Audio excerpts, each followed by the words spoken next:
Commentary Booth is a show for media lovers by media lovers just like you. If you want to support the show, go to pariomagazine.com.au.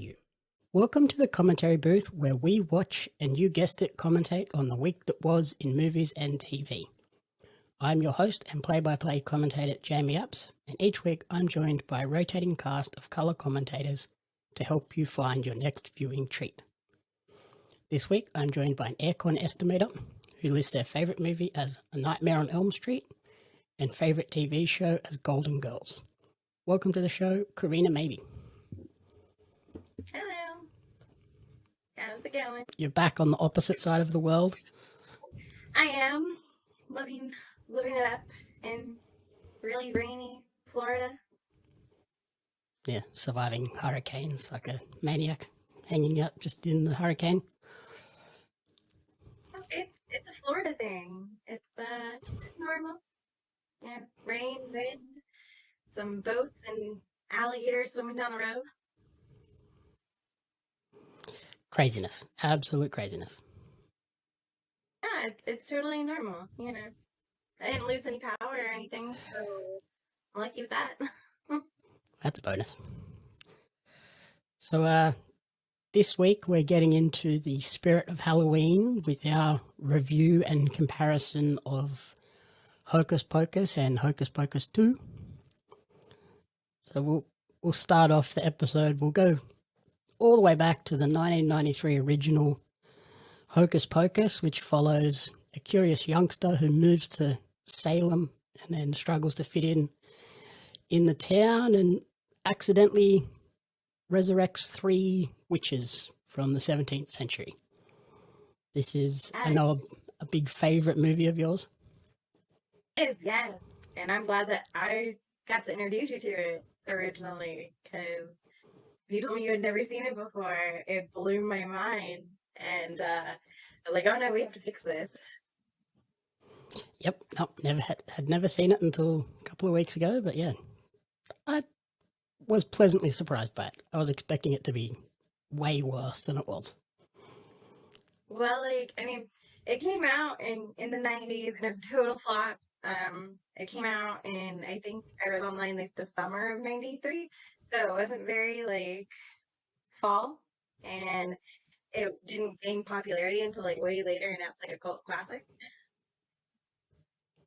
Yeah, I was reading it has earned that sort of cult status over the years, and on the 25th anniversary it was apparently averaging 8.2 million viewers per week. Wow. So that's pretty insane. I remember I went to the movie theater and saw the first Hocus Pocus for $1 because we had one of those down the road, and yeah, it was unheard of. That was a thing in the 90s, and yeah, $1 movie theater special. It was great. That is the cheapest movie cinema experience I've ever heard of.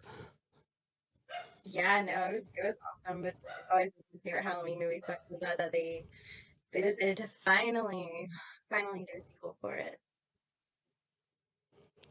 And then in terms of the cast, we've got Bette Midler playing Winnie Sanderson, Sarah Jessica Parker as Sarah Sanderson, very creative naming there, Kathy Najimy as Mary Sanderson. What do you think of the 3 witches? I love them. They're wonderful. I've always been like, I don't know why, but I've always liked Sarah just because she's always like the ass of everything, I guess. Because she's that ditzy blonde kind of thing. But I kind of feel bad for her because she always gets picked on, like, you know, when he always uses her to test things that they don't know about. So they're just like, here, go do this, go do that. And, you know, you saw that in the first one where, like, they threw her into the road because they thought it was a river. And, and then they did that in the sequel, too, where they're just like, we don't know what it is, go try it. I like that they're all clearly witches, but they all have, like, different abilities and different character traits. Like, yeah, like you mentioned, Winifred is clearly the leader and is just super bossy and powerful, whereas Sarah has sort of that ditzy blonde style, and then she's the one that lures the kids in, and then you have Mary, who like is the one that can hunt the kids down with her sense of smell, and she's like kind of knowledgeable but also just a little bit weird. Yeah, I love the fact that like she is kind of they're all quirky in their own kind of sense, but they're very like oblivious too. So, like the fact that like Winifred it like sees herself as the supreme one out of all of them, and they just kind of go along with it. Yep. And then who else do we have in the original? We had Omnicats as Maximilian Max Dennison, Tora Birch as Danielle Dennison, Vanessa Shaw as Alison Watts. What do you think of the three kids in that original film? I mean, I like the original cast. I just it was interesting to see how they changed it from like a brother sister relationship, I guess, to something like more of like a best friend kind of sister thing, I think. So the original cast worked well in that sense, and then this new cast kind of worked well in that sense for the most part. Yeah, I liked it in the original how it was like the kids that are the main sort of subject of the movie, they kind of echo the kids from like when it goes back in time to when the witches were originally around, and it is kind of just redoing the same story but in a modern time. And then with Hocus Pocus 2, it changes it up even more. Yeah, because it's always been about like that sibling bond kind of like between the witches and then Max and Danny. And then now you have like just best friends who are kind of like sisters, or like they consider them Mhm. close, like that close. So it is interesting how it's gone through all of that time traveling and change kind of moment, but it's still kept true to that root. Yep. And then another big character across both movies, Doug Jones playing William Billy Butcher. Yes. He's such a funny character. Like he has a way bigger role in the original than he does in the second, but I think he's still just as important in both.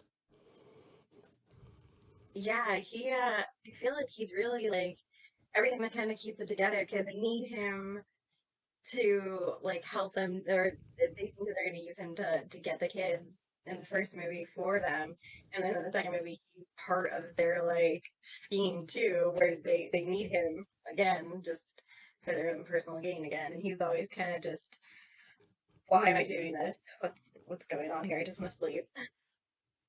I love the twist in the original too, where you think he is like this part of the witch's plan of let's catch these kids, and he gives off evil zombie vibes, but then it quickly realizes that no, he's trying to stop them because that's how he originally died anyway. But yeah, and like he couldn't tell anybody that like he was good because his lips were sewn shut. So like until he was able to do that and actually like get his side of the story out there, everyone was just like, oh, like he's coming after us. We better run. When I did my notes for this, I saw a cool little fun fact about him too. In the original movie, when his lips are finally cut open and he opens his mouth and the moths fly out, Oh yeah. they weren't CG. They were legitimate real moths. Ew, I mean, kudos to them in the '90s for like using real effects, but oh, gross. Mm. Yeah, so apparently what they did was they had a little, where is it? They called it a mouth rig, and it was basically a latex pocket attached to dentures. So he would put that in his mouth, and it had like a tiny hole in the back that he could blow air through and breathe through. What they'd do, they'd put that in, and then they'd get an animal handler to come in with tweezers and put the moths in the pocket in his mouth. And then he would close his mouth shut, and everyone would quickly run off screen, out of camera range. They'd start filming. He'd open his mouth and like blow air through it, so the moths came out. I was like, oh, that's gross, but way more effective than using CG. I don't think if they'd done that today, I don't think they'd have got away with using real moths in that fashion. They probably would have had to CG them. So it's kind of like in Candyman, they used real bees on the guy, like when they filmed those in that movie. So I guess it's kind of like the same effect. Like you can't get certain things like real movement from like insects really in CG. So that's perfect. Like I can't get over that. Like I didn't realize that that was real. Like, you just told me that. Yeah, like, Or I just thought it was also from gross. dust or something like that, or like kind of like one of those improv things, like in The Exorcist, where they use pea soup or something. Yep, but yeah, gross. I don't want to put live moths in my mouth, even with a latex lining. Not not how I'm feeling it. So, no, yeah, I'm really glad that they got the majority of the cast back. Um, Obviously, like and there's like little things here and there that pay homage to the original in the new one, which is cool too to see how they all tied into it. Um, I just it's hard to top an original just because I love that movie so much, and there was such a jam packed kind of cast and things like that. And for that day and age, I guess it was really fun to kind of like introduce people to spooky stuff. Yep, I think they did a really good job of like capturing the essence of the original in Hocus Pocus too. Like you said, we do have those sort of nods to the original. With at one point they look through a window and there's a couple sitting there watching the original on TV. And then when the mayor is lining up for his candied apples thing at the fair, the couple behind him are dressed as the devil and the lady from the original. I was like, that's a nice subtle tie-in without it being like super in your face. Yeah, I like that. And then like Sarah looking for like her lucky rat tail again when they're in like their cabin. And I'm like, oh yeah, she's in the first one too, and she's like dancing around like an idiot, like she does usually too. So it was really fun to see like little things here and there. Even like all the like replicas in the magic shop now that the Sanderson sister house is a magic shop. Mm-hmm. Yeah, and they had like similar in the flash mob. There was costumes from the original movie. They go to a lot of locations that are the same. Like I just thought it was really well done in terms of capturing the essence, and like they play on the whole ancient witches coming back to like modern times, and they mess around with like going to a Walgreens and struggling with automatic doors. They get their brooms, and only one of them actually gets a broom. The other two get what, a Swiffer and Roombas. Yeah, Swiffer, because like they were able to like give them their same type of brooms that they had in the original, just an upgraded version. So like obviously when he got like a broom, but Sarah went from having a mop to having a Swiffer now, and then yeah, like Mary got to have a Roombas instead of a vacuum cleaner. So I like how they just kind of upgraded it one up or something like that. It was really fun. And you noticed the little like bubble trail coming out of the Swiffer as well, which was cool because like I was totally distracted by watching Mary try and hoverboard these two Roombas, but yeah, you said there was bubbles coming out of the Swiffer in the background. I was like, it's a nice little touch where it's not just plain and boring. Yeah, the cosmetic counter sequence was hilarious for me when they're doing the sheet masks and she's like Mm-hmm. of a child and they're trying to like eat the sheet mask and I'm like, oh boy, that's Yeah, I can't something. imagine any of that tasted very nice. Well, that's great. I love that. I like how this sequel it's based on the Sanderson sisters, but it also shows that like the book had like emotion and like it ultimately the power came from the book. It didn't necessarily come from money. It was letting her do what it wanted her to do, which was interesting to see that take on it. Yep. And like there was a few new characters as well. What did you think of in the sequel? We kick off with going back in time to the sisters as kids. What did you think of the three girls that played the young versions of the Sanderson sisters? They were wonderful. I loved them from the start. They were so into their characters, even being so young, but they really like encompassed each sister that they were assigned. I think they did a great job of that. They they did a really amazing job of just kind of capturing the essence, I guess, of like a younger version and putting that kind of footprint in there of what made them the way they are now. So like obviously you can see why Wendy's so dedicated to her sisters and why they follow her so much is because they feel like she cares about them. Even though she treats them like crap initially, but it's still fun. Yeah, I thought they were fantastic. And then during that sequence, we're also introduced to the Mother Witch, played by Hannah Waddingham from Ted Lasso fame. I thought I didn't recognize who it was at first. I was looking at her like, why do I know this lady? I know this lady's face, and I have no idea why. And then when I looked it up, I was like, oh my god, of course it is. And I But had I no thought she idea was who the really hell good she as well. was. I just was like, oh, cool. It's a brand new. It's the original one. That's how I looked at it. I had no clue who the hell she was. Yeah, I couldn't work out who it was when I was watching it, but then when I looked up who the actors were, I was like, oh my god, yes, it's the lady from Ted Lasso. That's so funny. Never would have thought that. That's interesting though.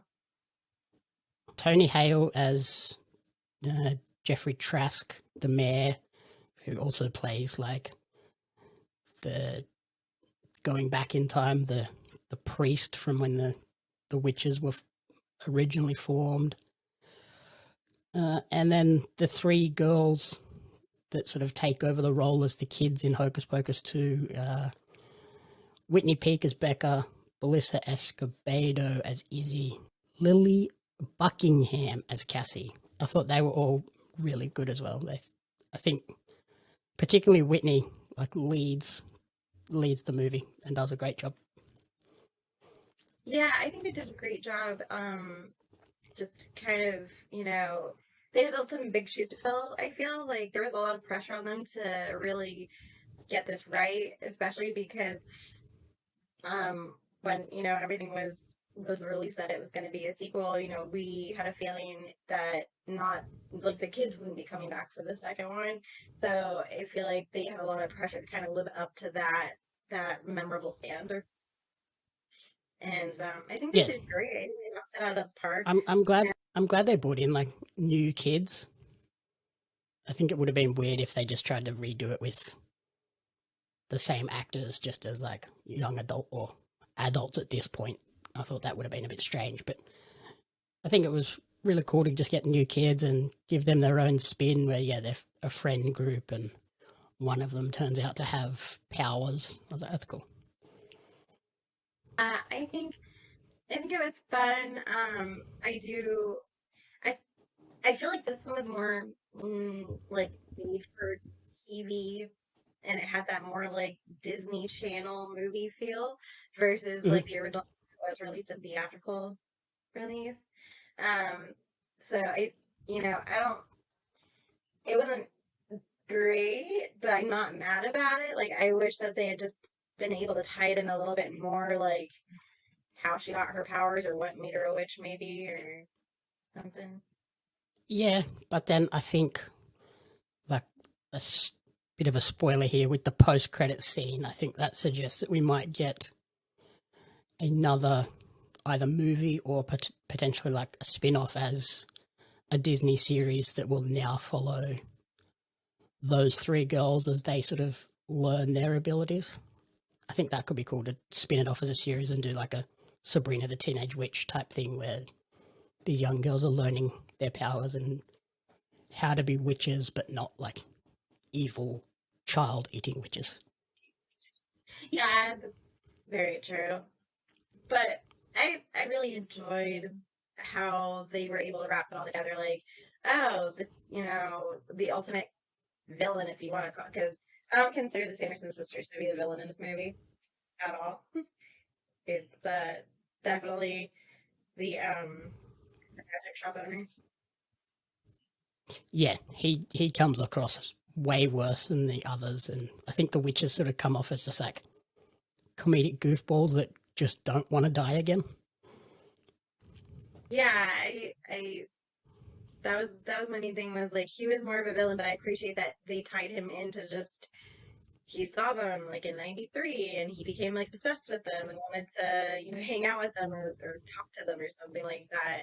And then it ended up going terribly wrong. Hmm. I was surprised that the original kids didn't come back as even just like meeting them at that fair or something. Like they were just adults in the town. But yeah, I guess they may not have been available when filming was happening or something. But that was like one little tie-in that I was expecting and didn't get. Right. I don't know. I mean, there's things that they could have probably done a little bit better, but overall, I think it was fun and it did its job. Like, I'm really happy that they did it. Oh yeah, it was definitely like a fun watch. It wasn't just a cash grab tie-in. Did you notice the 3 RuPaul's Drag Race stars in the tie-in as well? So, they looked really familiar. I did not realize that they were actually on Drag Race, but that's even better now. Yeah, so they were at the fair when they're having like this costume competition. They pop up as 3 people impersonating the Sanderson sisters, and their names were, these are really horrible names. Ginger Minge was one of them. Cornbread Jete was the second one, and then Kimora Hall was the third of the 3 sisters. And I was like, huh, that's a fun little tie-in. That's fun. I did not realize that. I'm really happy that I know that now because I plan to rewatch this. I watched it with mom last night, and she wants to rewatch it again because she wants to go back and see everything that she might have like missed that were like Easter eggs from the other one. Yep. And she told me a fun fact, and I'm claiming it as my own. Mm-hmm. But Mary, did you notice anything about Mary? Like anything about her character? I think I know which one you're referring to, but what's your fun fact? Yeah, if you know this, I'm gonna be so mad. So Mary's like crooked smile in the first one, and on one side, and Mm-hmm. so the opposite side. Yep. And I'm gonna be so mad that you know that. I was really excited. Yeah, no, I read that, but your mum noticed it. I read it, so she gets the credit there. I should get credit because she's not here and I am, so I don't think Okay, that. you can have the credit. Did you hear why? Like, did you hear how they covered it up though? Like the backstory as to how they covered that. So, when they interviewed Kathy Najimy about that, she said that there's a sequence in the movie where Winifred slaps her across the face and her smile goes to one side, and then she slaps her on the other side, and so it moves, and that's how they justified her smile. Huh? That's cool. And now I need to go back and watch the slaps. Well So done. I feel a Well little done. more redeemed that I got you on that side. Mm-hmm. A couple of other facts that I read up were during an interview leading up to this, the director David Kirshner revealed that they're working on a Broadway musical adaptation of the original Hocus Pocus, which could be really fun. I'm hoping for And that. Not not saying anything, but I'm definitely lined up for that one. and then the other one, Doug Jones, who plays Billy, he was on the Michael Rosenbaum podcast Inside of You and said that the wig that he wears in the sequel is the same wig from the original, which is pretty crazy that they still had that wig available. I mean, at least they take care of their stuff. And then the final one was Sarah Jessica Parker learnt something pretty crazy about her heritage when she went on the Who Do You Think You Are show in 2014. So yeah, basically she plays a witch that was executed during the Salem witch trials in this movie. But then when she was on Who Do You Think You Are, she found out that her 10th great grandmother was actually arrested in Salem for practicing sundry acts of witchcraft, but never actually went to trial. So she wasn't executed. And that was what ended the Salem witch trials overall, that case. So yeah, I think this role probably has like a bigger place in her heart and is a bit more special for her now, knowing that history. Absolutely. I mean, that's an interesting piece of history to learn about yourself, especially like if you had no idea and then you just like stumble across that all these years for playing this like one role, and then you find out, oh hey, I get to go do the second one now. And it's just a little bit more fun in that sense. And then yeah, like closing out, like I think they did a good job of giving the Sanderson sisters a good like conclusion. Like it seems like they're kind of their story is ended in this one, but then like I said, the post credits gives us that teaser for a sequel, and I think because they gave the Sanderson sisters a good wrap up, we don't desperately need them to come back for any sequels. Like they might come back for small cameos here or there, but they don't need to be the core element of any sequels, whether it is a Disney Plus show or another movie.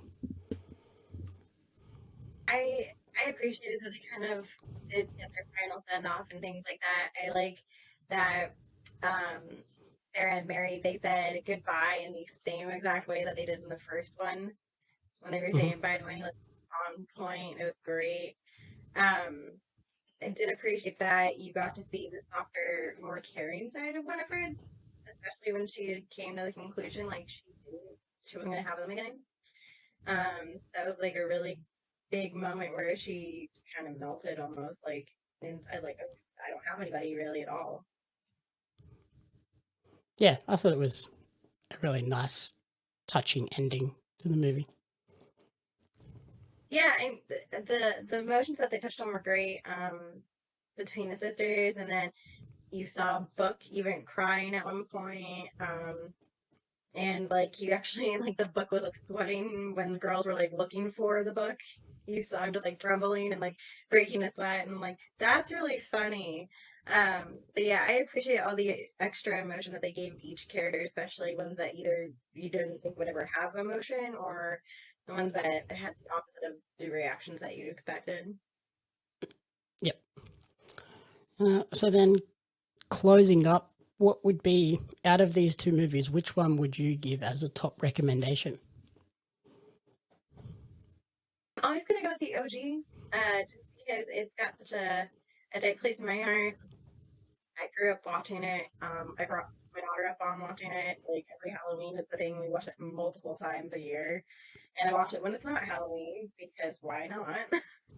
Mm-hmm. It's just really fun to know that people have come so far from the first one. Thora Birch became a great actress. She had a lot of different movies that she was in that was amazing, and then I blew your mind when I told you that Thackeray Binks was on NCIS. Yeah, yeah, that was nuts. No clue. Your reaction was just, what? Yeah, did not recognize him at all. Yeah, it was a good moment. So I feel like that movie really like put a staple in for a lot of people's careers and things like that. I mean, Bette Midler was already established, Three Witches were already established, but I think a lot of gateways up for other people.